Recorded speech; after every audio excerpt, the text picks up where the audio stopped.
Hello and welcome to the next Synthesizer Sundays, where we're going to be setting up the obsolete sound lab. Some of these might be out of time with other things and the videos you've seen, but you know, it's just filling in the blanks. We're going to talk about this one that we're going to be putting down here. It's going to look a little bit different. I'm going to sort this out before we open in December the 22nd. I'm going to try and get this done ASAP, and this is building a case for this. This is the Formant synthesizer. It's a DIY magazine synthesizer that was in the Elector magazine in Germany. It was initially developed and designed in Holland, I think, the Netherlands. There's a video covering this. It's linked below when I was talking about this specific one. However, we're going to start making it a little bit better. We're going to be improving it. So a while back, last year, I purchased these boxes from a guy called Steve Clark, and yeah, we're finally going to be sorting it out. This is just basically a bunch of formant stuff. So let's have a closer look. A bunch of unbuilt modules, including VCF in here. We've got some documentation. We've got a lot of stuff in here, and we've also, underneath this, we've got a box, chocker blocks full of untested modules. Yeah, we've got a bunch of them. The VCO Elector circuit board.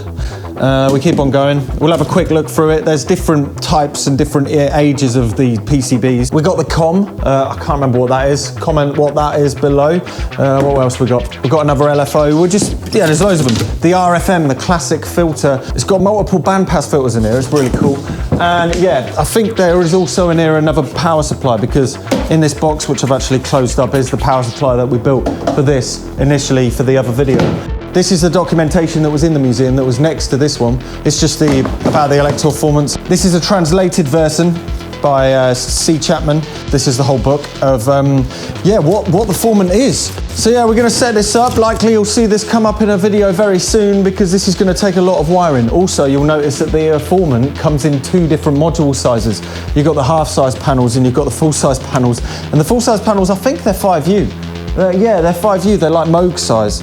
It's a big old chunky thing. And also, remember the connectors on the back.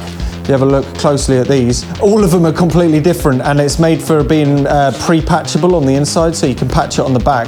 It's basically actually semi-patchable, even though this isn't, but yeah, so all of the voltages are wired around the back as well. So it's a bit of a head fudge, this thing. It's going to be an interesting project, and I must be honest, I was procrastinating from this because it was quite a bit of a head fudge, but I'm going to get the tape measure now, get a bit of a gauge of the case we're going to make, and we'll build a case within the next week or so.